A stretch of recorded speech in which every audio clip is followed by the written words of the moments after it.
Beatersville is brought to you by O'Reilly Auto Parts, professional parts people.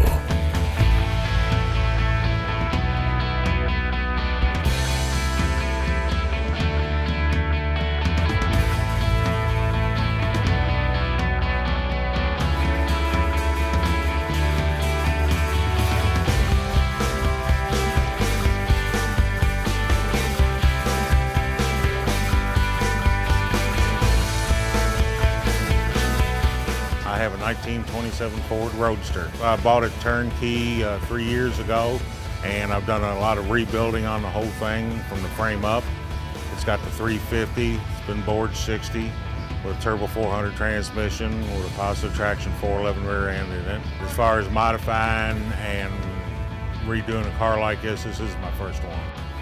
Because the car is so small, I needed to have some kind of a trailer. I thought about purchasing one pre-made, but it'd just be an average trailer, and I wanted something unusual and eye-catching. So I took an old Ski-Doo trailer, cut it down. I got a 1923 Ford bucket body and mocked it up to make it look like the 27 Roadster and painted it the same, and put a cooler on the front of the frame and disguised it with engine parts so it's sort of camouflage. It looks like I'm pulling 3/4 of a car behind me because it looks like an engine.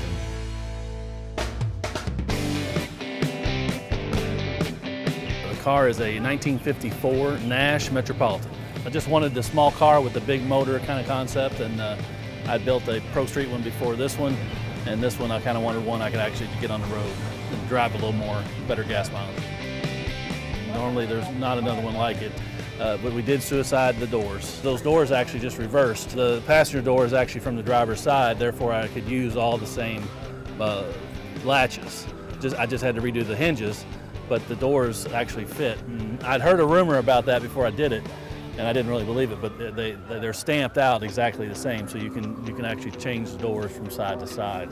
And I've channeled it, the whole underneath has been customized to fit on a frame. It's got its own rolling frame now, where before it was a unibody car. So the body actually unbolts and comes off just like a older car would do. And then we went with the newer LS1 motor and with a 5-speed transmission. The spare tire is kind of custom made. It's a motorcycle tire on a cut down American racing rim. My first kid, his name is Nash. We named him after the car, and he came just a few months after the car was, we were racing to see who was going to come first, either the car or the baby. Someday it'll go to my son. This 57 Chevy is probably made out of 25 different cars. About 25 years ago, I traded a chop top 39 Chevy two-door sedan for the pieces to build this. And it was in my shop for about 15 years while my daughters wanted horses. And when they went off to college, I decided to get this thing finished with my grandson. He's here also. When I got it, it wasn't even on a frame at all. It was sitting in a guy's side yard, and there wasn't any floor either.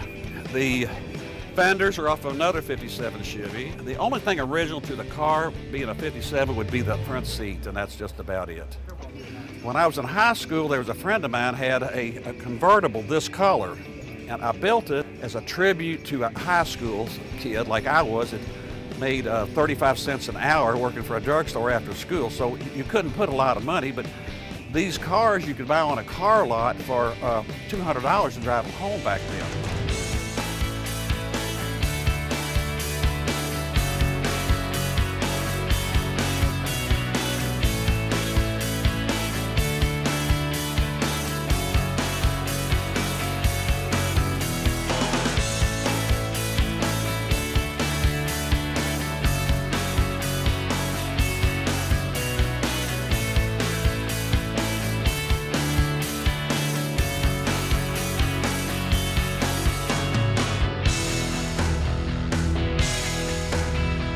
It's a 41 Chevy pickup.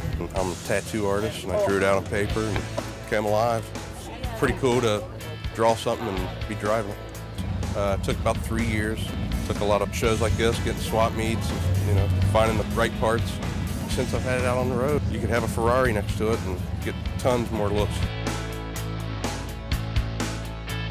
This is a 1965 Beetle. I started with the chassis. I wanted to use the transmission in another car, but after I put the engine in, I thought, hey, let's make this a go-kart. So I got these seats at a yard sale. They were 25 cents a piece. The gas tank's this can here in the front, and it's an old gas can. The copper tube goes back there to the fuel pump. The fenders are 55-gallon drums that Valvoline gave me. I had that steering wheel for probably 20 years, and it was just hanging on the wall, and I was just like, I've got to put this on here. It steers really easily because there's no weight on the front. It's got these really light polyester tires. The shifter is a Master Flash from Home Depot, and then the knob's off an old faucet that I found in a basement of the house I was working on. This is definitely street legal. The Kentucky state requires you to have safety glass in your windshield, and marker lights, turn signals, and safety belts. It was a lot of fun to put together, it really was. This is a 47 Chevy pickup truck. It's a unique year. It's one of the first years for this body style, and they didn't make very many of them. The cab didn't fit very well on it, and it took a lot of sheet metal work, to get it straightened out. And the paint's hunter green on it.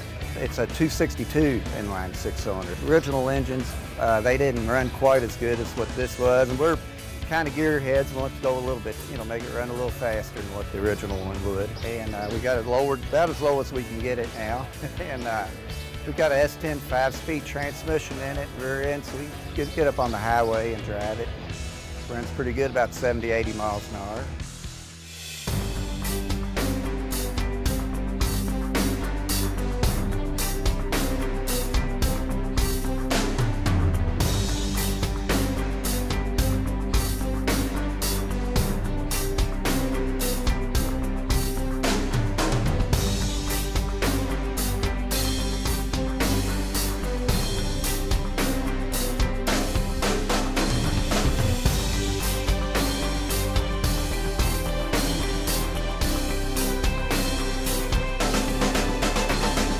It's a 39 Chevy Coupe. Well, it was a 5-window coupe. It had, they called it the Opry window or whatever's in the back of it.